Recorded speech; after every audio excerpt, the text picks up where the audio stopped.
大家好，我是燕子，每天更新一道菜。今天用五花肉和马蹄做好吃的。先来泡一些葱姜水，把生姜切成姜丝，葱切成小段，放入碗中，加适量清水，用手捏一捏葱姜，让葱姜的味道渗入到水里，放一边备用。五花肉洗净去皮，切成片，再切成这样小小的肉粒。虽然切肉很累，但是最后做出来的味道跟买的肉馅做出来是不同的。切成肉粒以后，再来回剁几刀，这样可以把大的肉粒剁碎。但是注意不要没完没了的剁，不能把肉粒剁成肉末。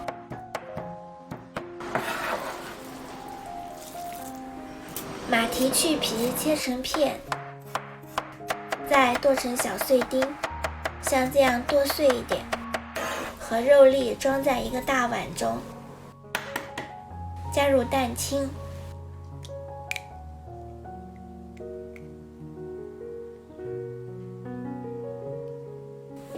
根据个人口味加入盐、胡椒粉、料酒、生抽、干淀粉，搅拌一下，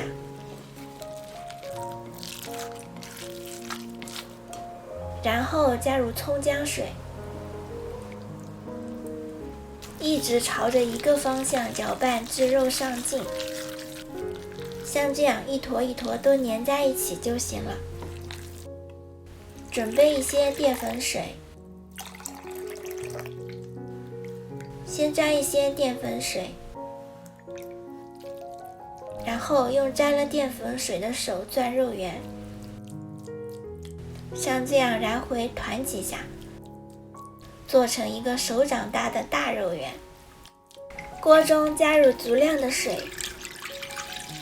开中小火加热，水要一次加够，中间不能加水。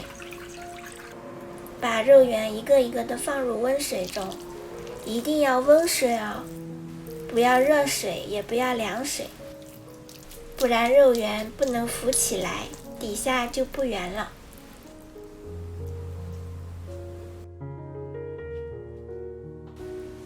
开锅后马上转小火，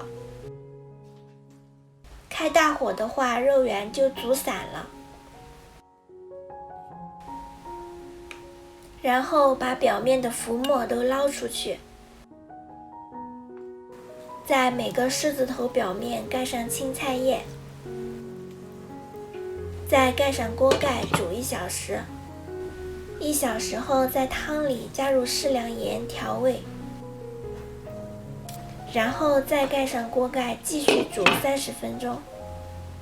30分钟以后，我们这个狮子头就炖好了。然后把青菜叶子拿掉，就可以端上桌了。讲究的话，清水煮个小青菜，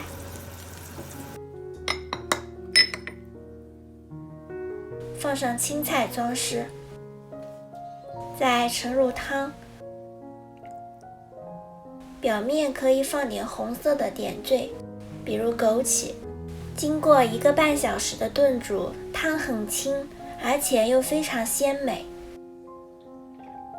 肉吃在嘴里真的可以达到入口即化。肉中加了马蹄，吃起来又不会腻人。如果你也喜欢，就试试吧。好啦，本期视频就分享到这里了。喜欢我的视频就关注我吧，每日为您更新一道菜。